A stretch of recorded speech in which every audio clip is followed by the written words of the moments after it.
बिस्मिल्लाहिर रहमानिर रहीम नहमदुहु व नसल्ली अला रसूलिल करीम अम्मा बाद शाने साहाबा জাতীয় খতিব ফাউন্ডেশন কুমিল্লা জেলা ও মহানগরের ব্যবস্থাপনায় আয়োজিত আজকে ইমাম ও খতিব সম্মেলনের সম্মানিত সভাপতি মাওলানা আব্দুল্লাহ মাহমুদ মুস্তাফি,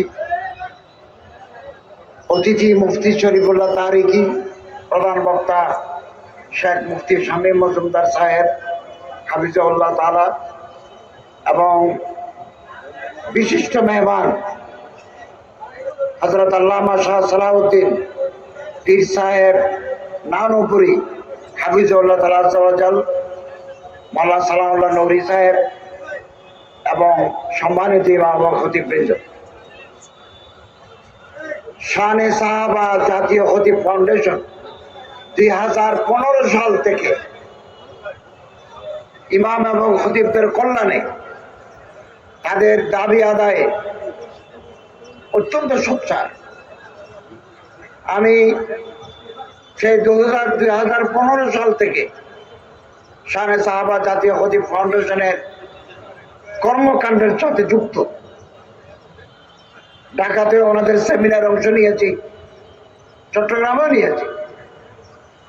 তারা কোন ইমাম কোন খতিব যদি বিপদে পড়েন মুহূর্তের ভিতরে তারা হাজির হন এবং সমাধান করার চেষ্টা করেন। এটা মহৎ উদ্যোগ। আমি আপনাদের বলতে চাই, বৃহত্তর কুমিল্লায় কোন ইমাম কোন খতিব কোন মুয়াজ্জিন কোন খাদেম যদি বিপদে পড়েন, সমস্যায় পড়েন, আপনারা শানে সাহাবা জাতীয় খতিব ফাউন্ডেশনের সাথে যোগাযোগ করবেন। এখানকার দায়িত্বশীল যারা আছে তাদের সাথে যোগাযোগ করবেন। যারা মুফতি শামীম মজুমদারের সাথে যোগাযোগ করবেন, তিনি সামাজিকভাবে এটা সমাধান করার চেষ্টা করবেন। তিনি যদি মনে করেন জেলা প্রশাসকের সহায়তা প্রয়োজন, এসপি ডিআইজি ওসির সহায়তা প্রয়োজন, তাহলে ধর্ম মন্ত্রণালয়ের পক্ষ থেকে আমি আপনাদের পাশে থাকব এবং শানে সাহাবা জাতীয় খতিব ফাউন্ডেশনের উদ্যোগকে আমরা সামনে এগিয়ে নিয়ে যাব। আপনারা জানেন 4 লক্ষ মসজিদ আছে, 6টা মসজিদ ছাড়া বাকি মসজিদগুলো বেসরকারিভাবে কমিটি কর্তৃক পরিচালিত। 6টা জাতীয় মসজিদ, 6টা সরকারি মসজিদ, বাইতুল মুকাররম জামে মসজিদ, আশকোনা হজ ক্যাম্পের মসজিদ, সচিবালয়ের মসজিদ, চট্টগ্রামে 2টা, আন্দরকিল্লা এবং জমিতুল ফলা, আর রাজশাহীর হেতেমাহা। এই 6টা মসজিদ ছাড়া বাকিগুলো বেসরকারি কমিটি কর্তৃক পরিচালিত। অনেক সময় কমিটির লোকেরা ইমাম সাহেবদের প্রতি জাস্টিস করেন না। বহু মসজিদ আছে, কমিটি আছে, তারা ইমামদেরকে সম্মান করেন, আমরা তাদেরকে অভিনন্দন জানাই। তারা বেতন ভাতা যৌক্তিকভাবে দেন এবং ইমাম খতিব যদি অবসরে যান তাদেরকে ইনসেন্টিভও দেন, আমরা তাদেরকে অভিনন্দন জানাই।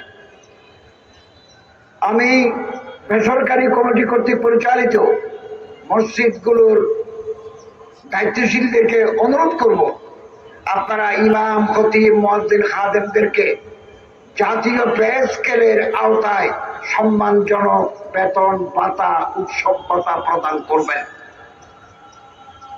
ফান্ড যদি এলাউ করে আপনারা দিবেন। ইমাম মুয়াজ্জিন খতিবকে অসম্মান করলে সমাজের মানুষের সম্মান থাকে না। আমরা একটা নীতিমালা তৈরি করেছি, চূড়ান্ত করেছি। অক্টোবরের 30 তারিখ ডিক্লেয়ার করতে চেয়েছিলাম। আমরা একটা কর্মশালা করেছি, অনেক গুরুত্বপূর্ণ প্রশ্ন আসছে। শানে সাহাবা জাতীয় খতিব ফাউন্ডেশনের গুরুত্বপূর্ণ মতামত আমরা নিয়েছি। ওয়াকফের মতওয়াল্লি সমিতি কিছুটা দিয়েছে। আমরা আশা করি আগামী 15 দিনের ভিতরে আমরা এটা চূড়ান্ত করে ঘোষণা দিতে পারব। তৈরি হয়ে আছে, কেবল আপনাদের একটু পরামর্শ আমি নিয়ে এটা ঘোষণা করে দেব। 2, মডেল মসজিদ একটা নীতিমালা আছে। বেতন ইমামদের 15,000, মুয়াজ্জিনের 10,000, খাদেমের 7,500। এটার নীতিমালাও আমরা করে দিচ্ছি। আমরা আশা করি আমরা দায়িত্বে থাকতেই মডেল মসজিদের জন্য বেতন বাড়িয়ে নতুন একটা নীতিমালা জাতির কাছে প্রকাশ করতে পারব। এবং কোন ইমাম, কুমিল্লা সহ সারা দেশের কোন ইমাম যদি গুরুতর অসুস্থ হন, তার চিকিৎসার ব্যবস্থা নাই, ঔষধ কেনার ব্যবস্থা নাই, তাহলে আপনারা মুফতি শামীম মজুমদার সাহেবের হাফিজাউল্লাহ তাআলার সাথে যোগাযোগ করবেন। আমার মন্ত্রণালয় থেকে আমরা আপনার পাশে থাকব। খুব বড় অ্যামাউন্ট হতে দিতে পারবো না, কিন্তু ওষুধ কিনে দিতে পারবো, আপনার পাশে দাঁড়াতে পারবো।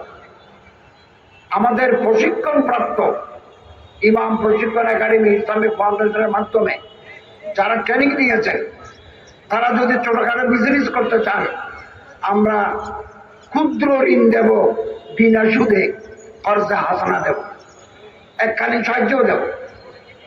আমার ইসলামিক ফাউন্ডেশনের কর্মকর্তা আছেন কুমিল্লায়, সর্বোপরি শেখ মুফতি শামীম মজুমদার সাহেব আছেন, ওনার সাথে আমার সার্বক্ষণিক যোগাযোগ আছে। আমরা সবসময় ধর্ম মন্ত্রণালয় এদেশের ইমাম, মুয়াজ্জিন, খতিব, খাদেমদের পাশে থাকবে ইনশাআল্লাহ। আমি আপনাদেরকে অনুরোধ করব, আরবি খুতবা পড়ার আগে বাংলায় যে ওয়াজ করেন, ওখানে জনবান্ধব বিষয়গুলো তুলে ধরবেন। আমরা আসমানের কথা অবশ্যই বলবো, আমরা জমিনের নিচের কথা অবশ্যই বলবো। পাশাপাশি মাদক, যৌতুক, কিশোর গ্যাং, চাঁদাবাজি, ফেসবুকের ইতিবাচক ভূমিকা, জীববৈচিত্র্য সংরক্ষণ, সমাজ সেবা, দরিদ্র মানুষের কল্যাণ, এই সমস্ত কত বিষয়গুলো আমরা জনগণের কাছে তুলে ধরব। ইমাম খতিবরা হচ্ছেন সামাজিক শক্তির প্রতীক। আমি নিজেও 16 বছর চট্টগ্রামের হালি শহরে একটা মসজিদে খতিব ছিলাম। এই খতিব থেকে আমি উপদেষ্টা হয়েছি এবং আমি আপনাদের এই সদস্য, ইমাম কমিউনিটি, খতিব কমিউনিটির আমি একজন সদস্য। আমার বাবাও ইমাম ছিলেন, আমার নানাও ইমাম ছিলেন, দাদারাও ইমাম ছিলেন। আমরা বংশ পরম্পরায় মসজিদের সাথে যুক্ত।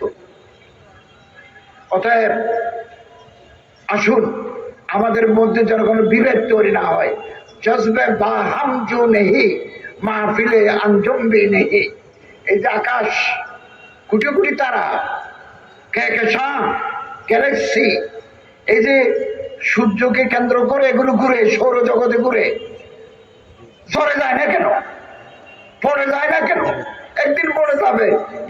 ঈশার শমস খুব করে যৌবন কাতারা যাবে, এর আগে যাবে না। কেন যায় না? পারস্পরিক টান আছে, জজবে বাহাম। ইমাম, মুয়াজ্জিন, খতিব যদি পারস্পরিক মহাব্বতের টানে আমরা টিকে থাকতে পারি, পৃথিবীর কোন শক্তি আমাদের বিরুদ্ধে দাঁড়াতে পারবে না। আর না হলে আমরা বিচ্ছিন্ন হয়ে যাব। আমরা রাজনীতিতে, সমাজ ব্যবস্থাপনায় ধর্মকে যুক্ত করতে চাই।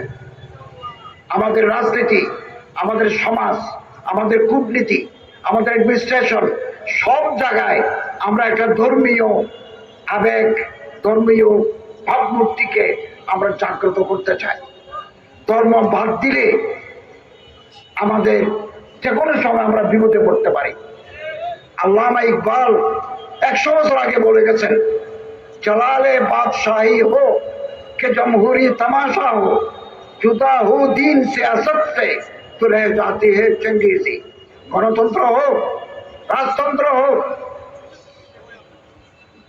ধর্ম থেকে রাজনীতি যদি আলাদা হয়, ধর্ম থেকে সমাজ ব্যবস্থা যদি আলাদা হয়, ধর্ম থেকে অ্যাডমিনিস্ট্রেশন যদি আলাদা হয়, তাহলে চেঙ্গিস খানের বর্বরতা বিরাজ করে।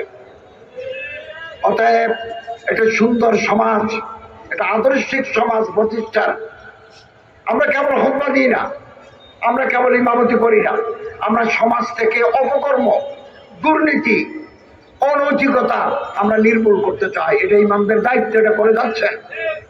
এবং আমি আপনাদেরকে আশ্বস্ত করছি, মিম্বরে দাঁড়িয়ে আপনি হালাল হারামের কথা বলে যাবেন, জায়েজ না জায়েজের কথা বলে যাবেন, যৌতুকের বিরুদ্ধে বলে যাবেন, মাদকের বিরুদ্ধে বলে যাবেন, সুদ ঘুষ বিরুদ্ধে বলে যাবেন, হক কথা বলবেন। আপনারা যদি কেউ বাধা দেয় তাহলে শানে সাহাবা জাতীয় খতিব ফাউন্ডেশন, ধর্ম মন্ত্রণালয়, গভর্নমেন্ট অ্যাডমিনিস্ট্রেশন আপনার পাশে আছে। আল্লাহ ওয়ালি তৌফিক ওয়াল মুওয়াফিক ওয়াল মুঈন। আমি আপনাদের প্রত্যেকের কল্যাণ কামনা করি। শানে সাহাবা খতিব জাতীয় খতিব ফাউন্ডেশনকে মোবারকবাদ জানাই। আসসালামু আলাইকুম ওয়া রাহমাতুল্লাহ।